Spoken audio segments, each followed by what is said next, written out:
video is all about the QuickBooks Re-certification for the ProAdvisor test. It's part 2, so I'm gonna go over what was on the test and what I thought about it. My name is Morgan from FinePoints.biz, and I have a whole bunch of videos about the QuickBooks ProAdvisor test that you can take to be a bookkeeper and get certified through QuickBooks Online Accountant. So I'm gonna leave all the videos that I think might be helpful to you in the description box. This one, it would probably help if you watched part 1 first and then watched this one, but you know, do whatever you want. And make sure you subscribe because I do have another video coming out next week about someone who had a really hard time passing the test, and she sent me the hardest questions for her. So I'm gonna go over the answers to those questions and some methods you can use to troubleshoot when you're having a hard time with some of the questions. And just a reminder, you do have to be recertified as a ProAdvisor by August 31st of this year. So it should tell you at the top when you go into the training tab if you need to be recertified. It depends on what date you took your original certification.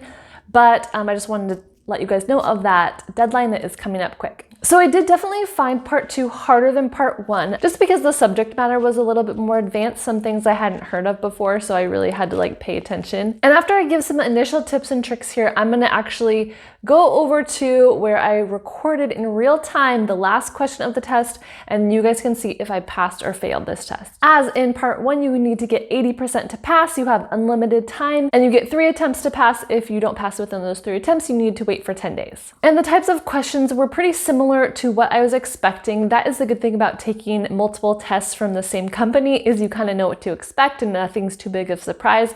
A lot of the questions, as usual, are where to find things.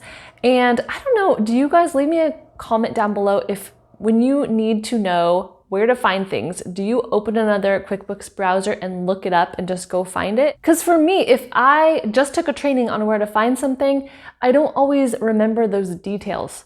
I don't know if that's just me, but that's not something I really retain, because I know I can just go look it up anytime I need to, or I can just search around and find stuff. And I did definitely learn things from this test. I feel like sometimes as a bookkeeper, I'm working and I'm like, oh, that would be nice if this functionality was available. And that happened when they were talking about QuickBooks Online Plus. You can export something to a Google spreadsheet, and I was like, oh, that's a great resource. I think that's a great idea that they could do that. I've kind of been wanting to do that. So things like that I feel like really stick in my mind as I'm doing the training, because it's something I know I can really use and put to practice in my bookkeeping business. So those are the easiest for me to remember and the most helpful. And I actually have really been wondering if this is a problem for other people.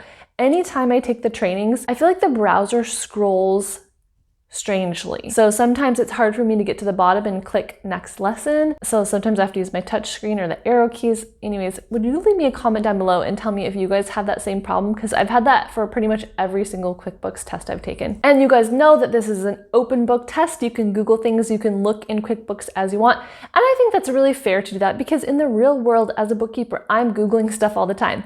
If I don't know something, if I need help with a certain process or something's new to me, I'll Google it and I'll find a training video or an article that's written about it. So I think that is a perfectly legitimate way to take this test. And I think for this test, I kind of was starting to psych myself out because it was more difficult. And even if I knew some of the answers, I would fill it in the test question, and then I would still go look it up and double check to make sure I was correct. So I feel like mentally I was struggling a little bit more and really wanted to make sure I had the right answers. So now I'm going to cut to the clip of where I finished my test and find out what happened in real time for you guys.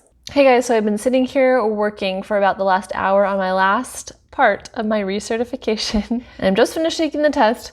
I have the last question on my laptop right here. So you guys are gonna see in real time if I passed or if I failed this test. I'm literally falling asleep because I'm getting bored of doing this. I have my giant water bottle here. Yes, I always drink out of this giant water bottle. Usually you guys don't see it. So my last question is, what tool, this is actually a really easy question because if you did the training, it's super basic. What tool in QuickBooks Online Accountant is used to review a client's books at the end of each month? So the answer is the month-end review. That was a whole section in the thing. So I don't know, I'm pretty sure that's right. So if I had to guess, I just answered 12 questions. I think that I passed. I had to get 80% to pass. You guys will be the first to know, but I don't know. I don't know if I'll be embarrassed if I didn't pass or not, but I don't know, I can just retake it, right? All right, so then I can review them all. I'm not gonna show you that because I don't want you to know all the questions and all the answers. I don't think that's really fair. All right, so I'm gonna submit the section. So now it tells me I passed the first section, I submitted the second section, and I can submit the exam. Okay, here we go. Here's the moment of truth. Dun, dun, dun, dun. Yay, it says, congratulations, you passed.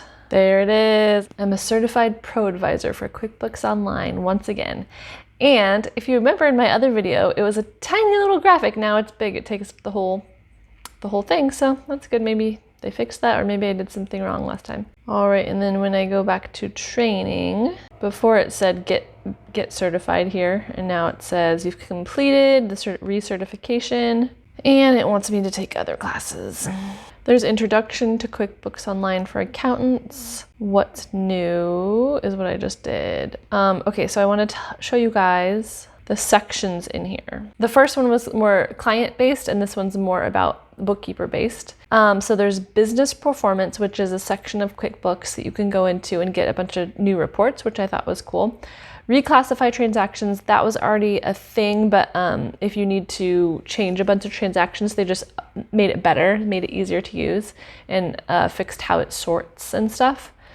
Prep for taxes, which is actually something I never used because I don't do taxes.